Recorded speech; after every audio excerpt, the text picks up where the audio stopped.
Hello guys, तो कैसे हैं आप सभी लोग। स्वागत है आप सभी का लूसीफर एक्सप्लेन चैनल में। तो लास्ट एपिसोड में अपन सभी ने देखा था डाशेंग बोलता है जू फैन क्लियरली देख के पता चल रहा है शायद से यहाँ पे इस डंजन के अंदर एक और मोनार्क लेवल का बीस्ट बाहर निकला है और ये मोनार्क लेवल का बीस्ट पिछले के मुकाबले काफी पावरफुल है। लगता है यहाँ पे इस डंजन के अंदर एक ही मोनार्क लेवल का बीस्ट नहीं था बल्कि दो मोनार्क लेवल का बॉस थे। शायद से ये यहाँ पे एक डुअल डंजन है जिसके अंदर एक डंजन पहले से हाइड था और ये बिल्कुल भी कोई ऐसा बीस्ट नहीं है जिससे हम लोग फाइट कर सके। वही हम देखते हैं जू फैन सोच रहा होता है डाशेंग बिल्कुल सही कह रहा है, ये बीस्ट बहुत ही खतरनाक है। इसके डोमेन को देख के पता चल रहा है जो पहले वाला मोनार्क लेवल का बीस्ट था ना वो इसका कुछ भी नहीं। ना सिर्फ इस मोनार्क लेवल के बीस्ट का पावर लेवल ज्यादा है बल्कि इसके पास में बिल्कुल ह्यूमंस की तरह इंटेलिजेंस है। अगर हम लोग यहाँ पे ज्यादा देर तक रुके हमारे जिंदा वापस जाना काफी मुश्किल होने वाला है क्योंकि ये बीस्ट ऐसे हम लोग को नहीं जाने देगा। शायद से यहाँ पे इस मोनार्क लेवल के मैकेनिकल बीस्ट के मरने की वजह से ये जो मोनार्क लेवल की फ्लोर बॉस है वो बाहर निकली है। वही हम देखते हैं नोआ बोल रहा होता है बिल्कुल भी टेंशन मत लो, बस मुझे यहाँ पे कैसे भी अपग्रेड कर दो। मैं यकीन दिलाता हूँ मैं यहाँ पे इस मोनार्क लेवल के बीस्ट को उसकी असली औकात दिखा दूंगा। ऐसे ऐसे मोनार्क लेवल के बीस्ट को मैंने बहुत देखा है। ये लोग यहाँ पे डोमेन वगैरह क्रिएट करके बहुत ज्यादा शो ऑफ करते हैं पर रियलिटी में इन लोगों के पास कुछ खास नहीं होती। जू फैन बोलता नो अभी के लिए शांत हो जाओ, हम लोग यहाँ बिल्कुल भी रिएक्ट नहीं कर सकते। अगर मैं तुम्हारे रियल पावर को शो करता हूँ तो सारे लोग काफी शक हो जाएगा और ये हमारे लिए बिल्कुल भी अच्छी बात नहीं। और साथ ही में यहाँ पे अभी के लिए अपग्रेड करना काफी मुश्किल होगा, पहले हम लोग जल्द से जल्द घर चलना होगा। रही बात यहाँ पे इस मोनार्क लेवल के बीस्ट की तो इसको नाइट को वाले देखेंगे। मुझे यहाँ पे बिल्कुल नहीं लगता कि हमें इस बीस्ट से फाइट करने की जरूरत है। वही हम लोग को डंजन के एक दूसरे पार्ट का सीन दिखाया जाता है जहाँ पे मास्टर लैंड होते हैं, उनके सामने वही पावरफुल फ्लावर बीस्ट होती है। उस फ्लावर बीस्ट के अंदर से काफी खतरनाक रेड कलर का ऑरा बाहर निकल रहा होता है और उस ऑरा के अंदर इतना प्रेशर होता है कि मास्टर लैंड को यहाँ पे रहने में काफी दिक्कत हो रही होती है। मास्टर लैंड बोलते एक मिनट को कहीं मैंने यहाँ पे कोई गलती तो नहीं कर दी क्योंकि ये जो फ्लावर बीस्ट है काफी पावरफुल है और ये यहाँ पे धीरे धीरे करके अपने डोमेन को इंक्रीज कर रही है। और एक बार यहाँ पे इसका डोमेन फुली ओपन हो गया ना उसके बाद मेरी हिडन एबिलिटीज के बावजूद भी मैं इस फ्लावर डीमन को बिल्कुल कंट्रोल नहीं कर पाऊंगा और यहाँ तक कि मैं इससे बाहर निकल पाना बहुत ज्यादा मुश्किल होगा। और सही सही कहूँ तो बहुत ही कम मोनार्क लेवल के बीस्ट होते हैं जो कि खुद की डोमेन को क्रिएट कर सकते हैं। ऐसे मोनार्क लेवल बीस्ट को नॉर्मली ढूंढना काफी मुश्किल होता है और मेरी किस्मत काफी अच्छी है जो मुझे ऐसी मोनार्क लेवल की बीस्ट मिल पाई। अब चाहे मुझे यहाँ पे कोई भी तरीका क्यों ना अपनाना पड़े मैं इस बीस्ट को टेम करके रहूंगा। कहानी सुनाने में बता रहा होता है ये जो एबिलिटी है ये बिल्कुल किंग्स ऑरा की तरह है, लेकिन यहाँ पे एक और फैक्टर है, ये यहाँ पे दूसरे बीस्ट को सप्रेस करने के साथ साथ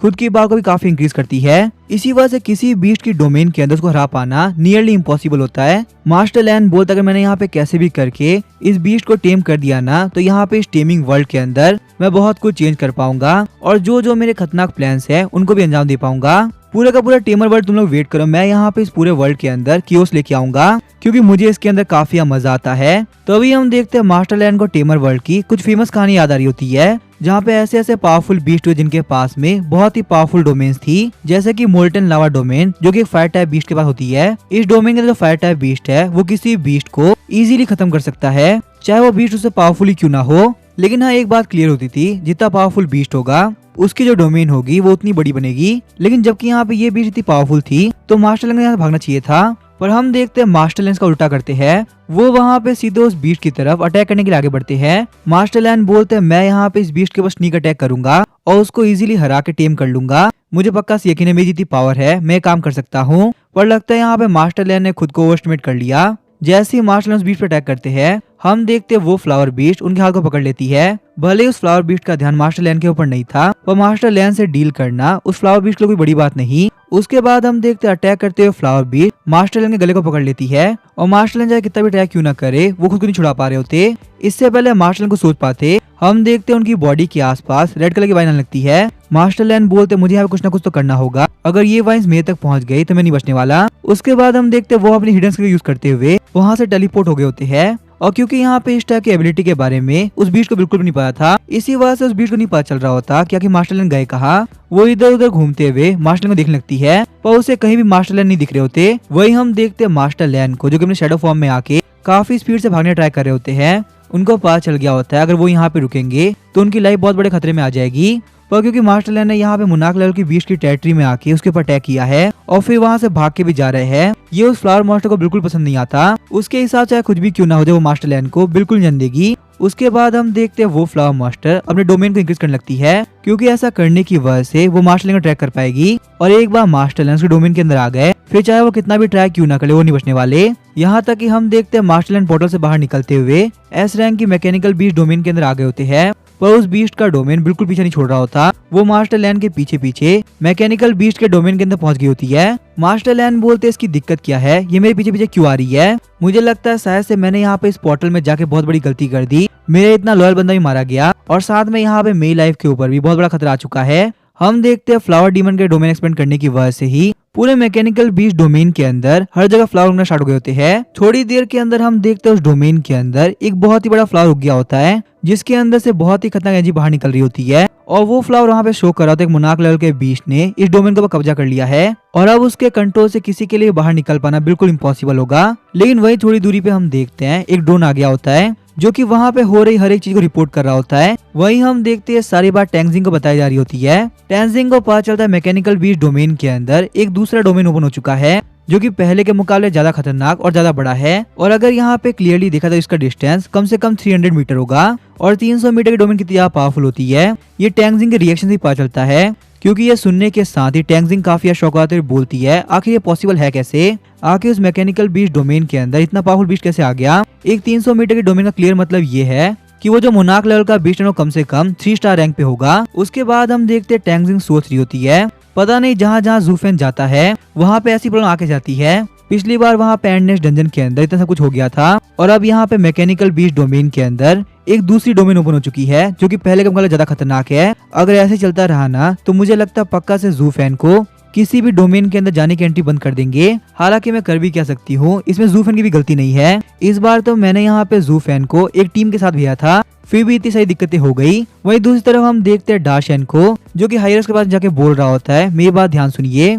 ये जो कोर है ना इसका हकदार ज़ूफेन है। उसने इस मैकेनिकल बीस्ट डोमेन के अंदर काफी मेहनत करी है, यहाँ तक कि इस मोनार्क लेवल के मैकेनिकल बीस्ट को मारने में भी सबसे बड़ा हाथ उसका था। अगर ज़ूफेन नहीं होता तो हमारे लिए काम करवाना काफी मुश्किल होता। तो मैं तो आपसे यही कहूंगा कि ये कोर कोई और नहीं बल्कि सिर्फ ज़ूफेन डिजर्व करता है। लेकिन वही हम देखते कोई भी चीज डाशन के अकॉर्डिंग नहीं जाती, क्योंकि जो हाइरस होते हैं उनका प्लान कुछ और ही होता है। हाइरस बोलते डाशन माफ करना पर हम यहाँ तुम्हारी बात नहीं मान सकते, क्योंकि हम लोगों ने ऑलरेडी डिसाइड कर लिया है कि आखिर हम ये कोर किसको देने वाले हैं। साथ ही में यहाँ पे ये काम करने के पीछे हमारे खुद के प्लान्स है जो कि फ्यूचर में तुमको पता चलेगा। तो भले ही तुम यहाँ पे इस टीम के लीडर थे लेकिन तुम इंटरफेयर नहीं कर सकते। यहाँ पे ये हमारा नाइट कॉप का मैटर है, बच्चों को इन सब में नहीं पढ़ना चाहिए। ये बात सुनने के साथ ही डाशन काफी शौक हो सोच रहा होता है, लगता है यहाँ पे नाइट कॉप के अंदर भी करप्शन काफी बढ़ चुकी है। ये लोग यहाँ पे किसी भी नए बंदे को आगे नहीं बढ़ने चाहते, ये चाहते हैं यहाँ पे नाइट कॉप के अंदर जो भी आए वो सिर्फ नेपोटिज्म का हिस्सा हो। उसके बाद हम देखते हैं डाशन ज़ूफेन के पास जाता है और बोलता है ज़ूफेन प्लीज मैं माफ करना।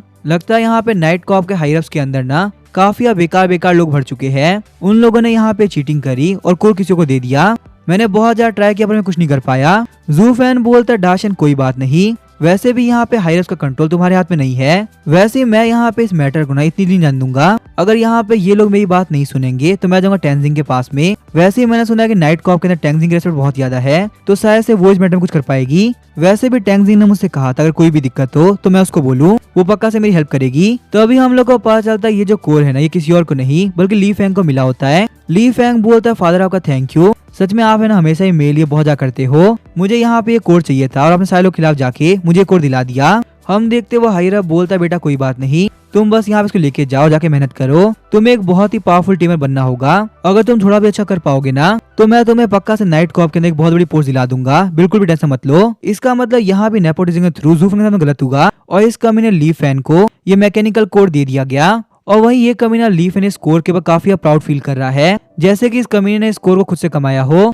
अगर ज़ूफेन, डाशन और बाकी सारे लोग नहीं होते तो सारे मैकेनिकल बीस्ट ने मिलकर इस कमीने को मार दिया होता। सच में ऐसे लालची बंदे को बिल्कुल शर्म नहीं होती, ये किसी भी हद तक नीचे गिर सकते हैं। वहीं हम देखते हैं ज़ूफेन टेंजिंग के पास पहुंच गया होता, बता रहा होता है कि उसके साथ में कितना गलत हुआ। उसने उस मैकेनिकल बीस्ट डोमेन के अंदर बहुत ज्यादा मेहनत करी, फिर भी उसे मोनार्क लेवल के बीस्ट का कोड नहीं दिया गया। टेंजिंग मुझे नहीं पता क्या हुआ है, तुम इसके अंदर मेरी हेल्प करो। टेंजिंग बोलती है ज़ूफेन जैसे तुम बता रहे हो मैं यहाँ पे क्लियरली चेक करके बता पा रही, जो भी कुछ हुआ है ना वो हाइरप्स ने किया है। तुम बिल्कुल भी टेंशन मतलब यहाँ पे कौन से कमीने हाइरप ने क्या किया है ये मैं सही से इन्वेस्टिगेट करके तुम्हें जस्टिस दिला के रहूंगी। अगर वो कोड तुम डिजर्व करते हो तो तुम्हें मिलेगा। उसके बाद हम देखते हैं टेंजिंग बोलते हैं ज़ूफेन मेरी बात ध्यान सुनो, आजकल के जो डोमेन्स है ना उसके अंदर खतरा काफी बढ़ चुका है, तो मैं तुमसे यही कहूंगी डोमेन के अंदर एंटर मत करना। तुम देख सकते हो एंडनेस डंजन के अंदर क्या हुआ था, और साथ ही में अब यहाँ पे मैकेनिकल बीस्ट डोमेन के अंदर भी क्या हो गया। मेरा तुमसे यही कहना है, तुम एक काम करो, लिनजियांग सिटी में चले जाओ, वहाँ पे तुम काफी सेफ रहोगे। सिर्फ कुछ ही दिनों की बात है, एक बार हम लोग इन्वेस्टिगेट कर ले, उसके बाद तुम चाहो तो डंजन के अंदर आ सकते हो, कोई भी दिक्कत की बात नहीं होगी। जू फैन बोलता अच्छा ऐसी बात है तो मुझे लिनजियांग सिटी के अंदर जाना होगा। वैसे ये कोई बड़ी बात नहीं है, मैं काफी टाइम से यहाँ पे हूँ, तो मैं लिनजियांग सिटी घूम के आ जाऊंगा। लेकिन उससे पहले मुझे एक बात जाननी है, आखिर मशीन गॉड र्यून्स के अंदर हुआ क्या था। हम लोग ने जब मोनाक लेवल बीस्ट को हरा दिया ना, तब एकदम से वहाँ का एटमॉस्फेयर चेंज हो गया और हम लोग वहाँ पे इतनी जल्दबाजी में थे कि हम लोग पता नहीं कर पाए कि आखिर वहाँ पे क्या हो रहा है। टैंगजिंग बता रहे थे मशीन गॉड र्यून्स के अंदर एक स्पेस शिफ्ट खुली है और वहाँ से बहुत ही खतरनाक और मिस्टीरियस बीस्ट बाहर निकल रहे हैं, जिसके बारे में हम लोग को अभी तक कोई भी इन्फॉर्मेशन पता नहीं चली है। एक बार हम लोग वहाँ पे जाकर सही से इन्वेस्टिगेट करेंगे तब पता चलेगा कि आखिर वहाँ पे हुआ क्या है। और सही कहूँ तो जू फैन अभी के लिए मैं कुछ भी बता नहीं सकती, एक बार सही से पता चलेगी मैं तो बता दूंगी, तब तक के लिए तुम्हें वेट करना होगा। जू फैन बोलता है ठीक है टैंगजिंग, जब भी कुछ पता चले तुम प्लीज बताना। अब मैं यहाँ जा रहा हूँ और प्लीज अब मोनाक लेवल के कोर के मैटर के बारे में सही से इन्वेस्टिगेट करना, मुझे जानना है कि आखिर वहाँ पे क्या हुआ था। उसके बाद हम देखते हैं जू फैन वापिस अपने घर आ गया होता है। जू फैन को पता था कि उसने एक मोनाक लेवल के बीस्ट को हराया है, तो पक्का से नोवा के पास में बहुत ही कमाल के एक्सपीरियंस पॉइंट मिले होंगे और साथ ही में नोवा का लेवल भी काफी इंक्रीज हो गया होगा। जू फैन बोलता है नोवा मुझे जानना है तुम्हारा लेवल कितना इंक्रीज हुआ, तो तुमने वहाँ पे जितने भी एक्सपीरियंस पॉइंट इकट्ठा किए उनका यूज करते लेवल अप कर लो, मुझे देखना है आगे तुम कितने पावरफुल होते हो। उसके बाद हम देखते हैं नोवा ब्रेक थ्रू करना स्टार्ट कर देता है। नोवा ना सिर्फ वहाँ पे एक बार लेवल अप करता है बल्कि लगातार 3 बार लेवल अप करके सीधे लॉर्ड रैंक के 4 स्टार पहुंच गया होता है। लेकिन यहाँ पे इतना लेवल अप करना ये जू फैन के लिए शौकिंग बात नहीं थी, जितना कि ये थी कि नोवा के सोल पावर लिमिट बहुत ही इंक्रीज हो चुकी है। हम देखते हैं नोवा के सोल पावर लिमिट पूरे 1,84,000 हो गई होती है। जू फैन बोलता है नोवा काफी कमाल की बात है, तुम्हारी सोल पावर लिमिट तो उस मोनाक लेवल के मैकेनिकल बीस्ट से भी ज्यादा हो चुकी है। क्या इसका मतलब तुम एक मोनाक लेवल के बीस्ट से 1-to-1 फाइट कर सकते हो? लेकिन अभी नोवा लेवल अप किया होता तभी हम देखते हैं जू फैन का जो मैकेनिकल ग्लव होता है वो भी ग्लो करना स्टार्ट कर देता है। इसका क्लियर मतलब ये था कि वो भी लेवल अप करने वाला है। लेवल अप करके वो mechanical glove 9 star elite rank में पहुंच गया होता है। वही जो उसकी सोल पावर लिमिट होती है वो भी 10,000 होने वाली होती है। जू फैन के मैकेनिकल बीस्ट ने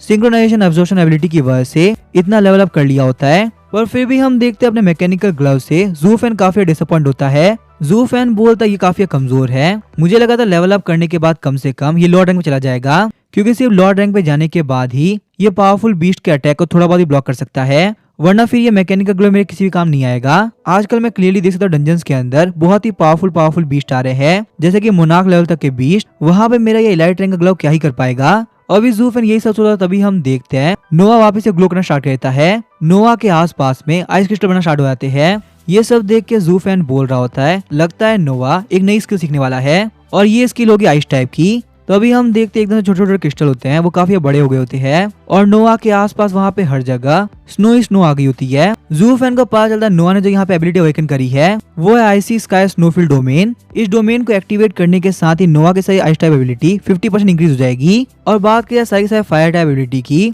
तो 50% से कम हो जाएगी। जो भी एनिमी नोवा के डोमेन के अंदर एंटर करेगा उसकी स्पीड 20% कम हो जाएगी और साथ ही में इस डोमेन का जो रेंज है वो है 5 मीटर। ये सब कुछ देखने के साथ ही हम देखते हैं जू फैन काफी शॉक हो गया होता है। जू फैन बोलता है आखिर ये पॉसिबल है कैसे? जहाँ तक मुझे पता है एक डोमेन की एबिलिटी सिर्फ मोनाक लेवल के बीस्ट के पास होती है और नोवा तो अभी तक यहाँ पे लॉर्ड रैंक के पीक पे नहीं पहुंचा, तो आखिर नोवा ने यहाँ पे डोमेन टाइप एबिलिटी एक्टिवेट करी कैसे? पर जो भी हो ये बहुत ही अच्छी बात है कि नोवा ने इतनी कमाल की एबिलिटी अवेकन करी है जो कि मोनाक लेवल के बीस्ट भी बहुत ही मुश्किल से करते हैं। उसके बाद हम देखते हैं वो वहाँ पे नोवा को बोलने लगता है नोवा तुम बहुत ही कमाल के हो, कोई भी बीस्ट यहाँ पे लॉर्ड रैंक पे होकर ये काम नहीं कर सकता जो तुमने अभी कर दिखाया। वही हम देखते हैं नोवा सोच रहा होता है जू फैन तुमने क्या सोचा था, मैं कोई ऐसा वैसा बीस्ट हूँ? मैंने कहा था ना मोनाक लेवल के बीस्ट के साथ में मुझे 2-2 हाथ करने दो, चाहे उसकी डोमेन कितनी पावरफुल क्यों ना थी मैं उसको क्लियरली शो कर देता। जब स्टोरी के मेन बीस्ट होते हो ना तो चाहे कितना ही पावरफुल बीस्ट सामने क्यों ना आ जाए वो कुछ नहीं कर सकता। हालांकि यहाँ पे नोवा की जो डोमेन होती है बहुत ही छोटी होती है, सिर्फ 5 मीटर की, जबकि जो मोनाक लेवल की बीस्ट की डोमेन थी वो 300 मीटर बड़ी थी। पर अगर बात करें क्लोज कॉम्बैट की तो सच में यहाँ पे ये डोमेन काफी काम आएगी और नोवा अपने ओपोनेंट्स को बहुत इजीली हरा पाएगा।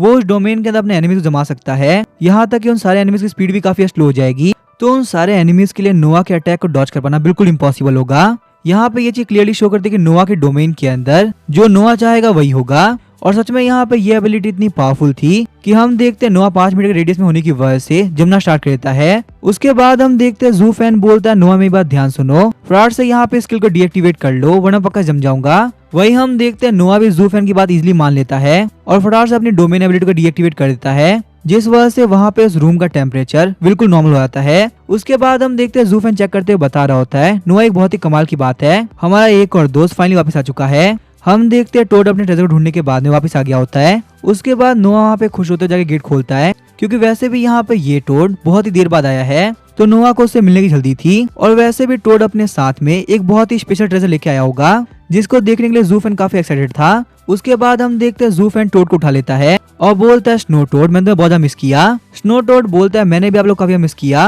और वहीं हम देखते हैं स्नो टोड के आने की वजह से नोआ भी काफी खुश होता है, लेकिन स्नो टोड अपने साथ में एक बहुत ही कमाल का ट्रेजर लेके आया था, जिसकी ज़ूफेन को काफी जरूरत भी थी। अब इसके आगे क्या होगा वो हम देखेंगे नेक्स्ट एपिसोड के अंदर। वीडियो पसंद है चैनल सब्सक्राइब करके वीडियो को लाइक कर देना। Thank you.